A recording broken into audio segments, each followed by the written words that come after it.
Okay. Hello friends. இந்த வீடியோல நம்ம செகண்ட் கொஸ்டின் ஃப்ரம் எக்ஸர்சைஸ் 1.2 தான் ஸ்டார்ட் பண்ண போறோம். அதுக்கு முன்னாடி நான் போன வீடியோல நான் இப்ப சொல்லிடுறேன். போன வீடியோல ஆக்சுவலா நம்ம வந்து ஃபர்ஸ்ட் கொஸ்டின் ஃப்ரம் எக்ஸர்சைஸ் 1.2 கம்ப்ளீட்டா முடிச்சிட்டோம். அந்த வீடியோ பார்க்கலாம், அந்த வீடியோ பார்த்துட்டு இன்னைக்கு கேட்கோங்க. இன்னைக்கு வீடியோல நம்ம செகண்ட் கொஸ்டின் டேக்கிள் பண்ணலாம். ஏற்கனவே நான் வரைஞ்சு வச்சிட்டேன் எல்லாத்தையும் டயகிராம். ஈஸியா இருக்கும்ன்றதுக்காக. இதுல என்ன குடுத்துருக்காங்கன்னா, from his office a person wants to reach his house on foot which is at a distance of 5 3/4 kilometres. ஆஃபீஸ்ல இருந்து வீடு வந்து 5 3/4 கிலோமீட்டர்ஸ்னு குடுத்துருக்காங்க. If he had walked 2.5 kilometers, how much distance still he has to walk to reach his house? இதான் கேட்டிருக்காங்க. அவர் வந்து ஆஃபீஸ்ல இருந்து வீடு வந்து 5 3/4 கிலோமீட்டர்ஸ். அவங்க வந்து 2.5 கிலோமீட்டர்ஸ் நடந்து போனாரு. பேலன்ஸ் எவ்வளவு டிஸ்டன்ஸ் ரிமைனிங் இருக்குன்னு கேக்குறாங்க. அவ்வளவுதான். பேலன்ஸ் தான் கேக்குறாங்க. நான் அதை விஷுவலாவே காமிக்கிறேன் உங்களுக்கு. இனிஷியலா அவர் வந்து இங்க இருக்காரு. இங்கதான் அவர் இருக்காரு. இங்க இருந்த மனுஷன் இருக்காரு. 2.5 கிலோமீட்டர்ஸ் கவர் பண்ணிருக்காரு இனிஷியலா. He has covered 2.5 kilometres. Total distance பாத்தீங்கன்னா இதுல இருந்து, அதாவது இந்த பாயிண்ட்ல இருந்து இந்த பாயிண்ட் டோட்டல் டிஸ்டன்ஸ் பாத்தீங்கன்னா 5 3/4 கிலோமீட்டர்ஸ். 5 3/4 கிலோமீட்டர்ஸ். அதாவது இந்த பாயிண்ட்ல இருந்து இந்த பாயிண்ட். Total distance 5 3/4 kilometres. அவர் ஆனா 2.5 கிலோமீட்டர்ஸ் தான் கவர் பண்ணியிருக்காரு. ரெஸ்ட் பேலன்ஸ் எவ்வளோன்னு அவங்க கேட்கறாங்க. பேலன்ஸ் நீங்க டோட்டல் மைனஸ் இந்த இது பண்ணீங்கன்னா உங்களுக்கு கிடைச்சிரும். 5 3/4 கிலோமீட்டர்ஸ் மைனஸ் 2.5 கிலோமீட்டர்ஸ் பண்ணீங்கன்னா உங்களுக்கு ஆன்சர் கிடைச்சிரும். இது எப்படி பண்ணலாம்? 5 3/4 கிலோமீட்டர்ஸ் மைனஸ் 2.5 கிலோமீட்டர்ஸ். அதான் answer. How much distance still ரிமைனிங்னு கேட்குறாங்க.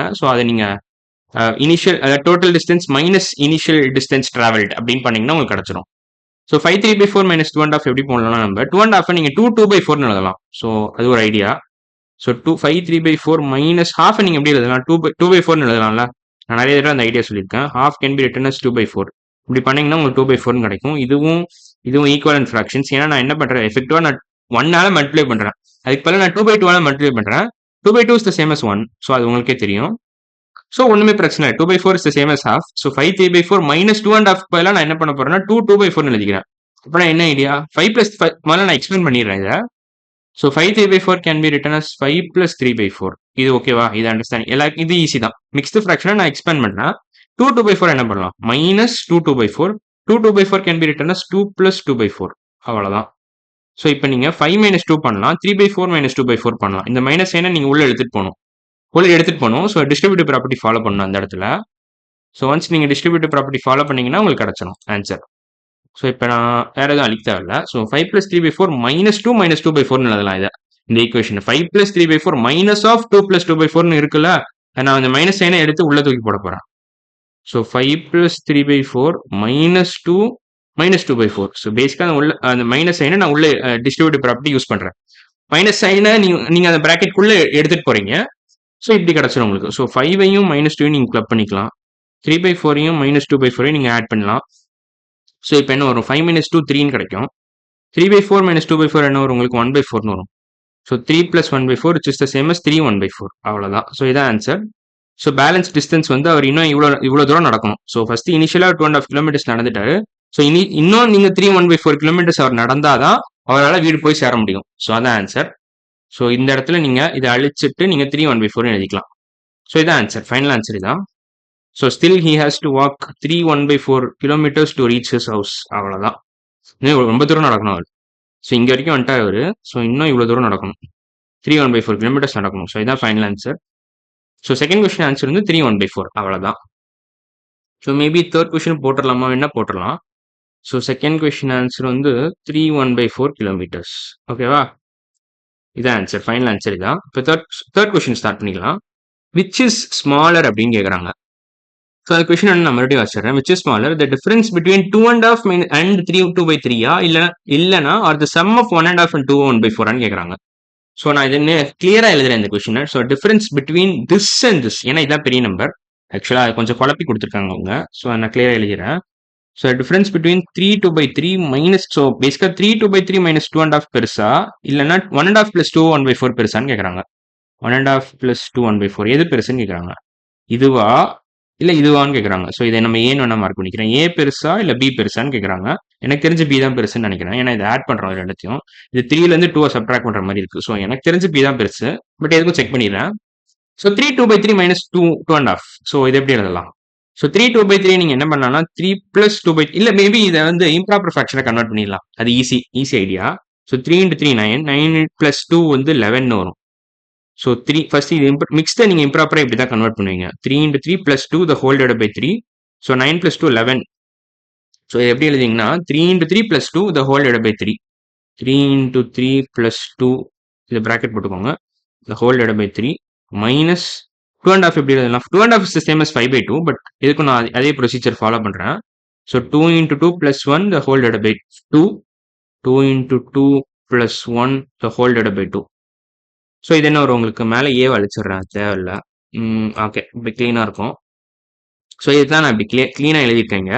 ஸோ 3 × 3 என்ன வரும்? 9 + 2 11 வரும். 11/3 மைனஸ் 4 + 5/2. ஓகேவா? இது வந்து 11/3 மைனஸ் 5/2. இது ஃபுல்லாக கம்ப்யூட் பண்ணிடுறேன். ஸோ 3க்கு 2க்கு எல்சிஎம் என்ன வரும் உங்களுக்கு? 6 தான் வரும். LCM of 3, 2 is nothing but 6. LCM of 3, 2 என்ன வரும் உங்களுக்கு? 3க்கும் 2க்கும் காமனாக ஒன்றும் கிடையாது, ஒன்றை தவிர. So 3 is a prime number, 2 is also prime number. So 3 × 2 6 தான் வரும். இதான் எல்சிஎம். ஸோ காமனாக ஒன்றும் இல்லை, நீங்கள் மல்டிப்ளை பண்ணாலே உங்களுக்கு எல்சிஎம் கிடச்சிரும். ஸோ ஒன்ஸ் எல்சிஎம் கிடச்சிருச்சுன்னா நீங்கள் இதெல்லாம் அழிச்சிடலாம். எல்சிஎம் 6ன்னு தெரிஞ்சிருச்சு. ஸோ இந்த டினாமினேட்டர் எப்படியாவது நீங்கள் 6-ஆ மாற்றணும், ரெண்டு இடத்துலையுமே. ஸோ அதுக்கு தகுந்தபடியே ஒரு மேனிபுலேஷன் பண்ணணும். ஸோ நான் என்ன பண்ண போறேன்னா 2/2 மல்டிப்ளை பண்ண போறேன். 2/2 மல்டிப்ளை பண்ணால் என்ன லாபம் உங்களுக்கு? இது 1 தான் பேசிக்காக. ஒன்று இந்த ஒரிஜினல் ஃப்ராக்ஷன் மாறாது, but at the same time உங்களுக்கு டினாமினேட்டரில் 6 கிடச்சிரும். ஸோ அது அட்வான்டேஜ். ஸோ 11 × 2 வந்து 22ன்னு வரும். 3 × 2 6ன்னு வரும். ஸோ 22/6 மைனஸ் இதை என்ன பண்ண போறேன்னா 3/3 மல்டிப்ளை பண்ண போறேன். இப்போ உங்களுக்கு again 3/3 is the same as 1. But என்ன அட்வான்டேஜ் 3/3 மல்டிப்ளை பண்ணுறதுனால? உங்களுக்கு டினாமினேட்டரில் உங்களுக்கு 6 கிடச்சிரும், நியூமினேட்டரில் 15 கிடச்சிரும். ஸோ 15/6 கிடச்சிரும். இதான் this is the same as 15/6. This is the same as 22/6. So 11/3 is the same as 22/6. 5/2 is the same as 15/6. So 22/6 minus 15/6 போட்டிங்கன்னா என்ன வரும் உங்களுக்கு? 5 + 2 7 வரும். 7/6 வரும். ஸோ இது நான் கொஞ்சம் ஃபாஸ்ட்டாக போடுறேன், நீங்கள் ஸ்லோவாக கூட போட்டுக்கலாம். 22 - 15 7 தான். ஸோ அது பேசிக் ஐடியா. ஸோ 7/6 பெருசா இல்லைனா இது பெருசா? ஸோ 7/6 ஆக்சுவலாக 1 பாயிண்ட் சம்திங் தான் வரும். 12/6 2 தான். ஓகேவா? அது உங்களுக்கு தெரியும். So 12/6 it self is just 2. இது வெறும் 2 தான். இது 1 பாயிண்ட் சம்திங் வரும். என்னன்னு தெரிய எக்ஸாக்டா தெரியல. பட் இது வந்து பாத்தீங்கன்னா 1.5 + 2 1/4. 1 + 2 போட்டாலே உங்களுக்கு 3 கிடச்சிரும். ஸோ டெஃபினட்டா பி தான் பெருசு. இது ஏ. ஆக்சுவலா இது ஏ. அது ஒழுங்கா எழுதல, நான் அழிச்சிட்டேன். ஆக்சுவலா இது வந்து ஏ, இது வந்து B. So B is definitely bigger than A. ஏன்னா ஏ வந்து வெறும் 7/6 தான் கொடுத்துருக்காங்க. ஸோ நம்ம என்ன பண்ண போறோம்னா இதை அப்படியே வச்சுக்கலாம். வெறும் 1/2 + 1/4 மட்டும் ஆட் பண்ணலாம். ஸோ உங்களுக்கு மிக்ஸ்டு ஃப்ராக்ஷன்ல ரெண்டுத்தையும் கம்பேர் பண்ணிடலாம். ஸோ இதை நான் 7/6 ஃபர்ஸ்ட் நான் என்ன பண்ண போறேன்னா இதை கீழே தெளிகிறேன், இதை அழிச்சிடுறேன். 7/6 மிக்ஸ்டு ஃப்ராக்ஷனா எழுதுறேன். ஸோ அது நல்லா இருக்கும். ஸோ 7/6 நீங்க எப்படி மிக்ஸ்டு ஃப்ராக்ஷன் எழுதலாம்? 6 + 1/6 எழுதலாமா? 7 அது ஈஸி தான். ஸோ இதை எப்படி எழுதலாம்? 6/6 + 1/6 எழுதலாமா? 6/6 தான் என்னது? 1 தான் அர்த்தம். 6/6 is effectively just 1. So 1 + 1/6 1/6. 1/6 is the same as 1 + 1/6. So இதான் ஆன்சர். ஸோ 7/6 நீங்க 1/6 எழுதலாம். இப்போ இது எப்படி எழுதலாம்? 1.5 + 2 1/4 எப்படி எழுதலாம்? So 1.5 + 2 1/4. 1 + half is the same as 1.5. 1 + half is the same as 1.5. 2 1/4 நீங்க எப்படி எழுதலாம்? 2 + 1/4 எழுதலாம். 1/4 நீங்க எப்படி எழுதலாம்? சரி, half நீங்க எப்படி எழுதலாம்? 2/4 எழுதலாமா? எழுதலாம். ஃபர்ஸ்ட் நீங்க 1ஐயும் 2ஐயும் கிளப் பண்ணிக்கோங்க, 3ன்னு கிடைச்சிரும். half-ஐயும் 1/4ஐயும் கிளப் பண்ணிக்கோங்க, half-ஐயும் 1/4ஐயும் கிளப் பண்ணிக்கோங்க. half can be written as 2/4. நான் நிறைய தடவை அந்த ஐடியா சொல்லியிருக்கேன். half into 2/2னா உங்களுக்கு 2/4ன்னு கிடைச்சிரும். 2/4 and 1/2 is the same equivalent fractions. So ஒரு பிரச்சனையும் இல்லை. So half can be written as 2/4. So 2/4 + 1/4. இது ஈஸி. 3/4 கிடைக்கும். 3/4 is a proper fraction. So நீங்க ஈஸியா 3 + 3/4 நீங்க 3/3/4 எழுதலாம். இது வந்து ஹோல் நம்பர், இது ஒரு proper fraction. So whole number plus proper ஃபிராக்ஷனா நீங்க மிக்ஸ்டு ஃபிராக்ஷனா கண்டிப்பா எழுதலாம். ஸோ ஒரு பிரச்சனையும் இல்லை.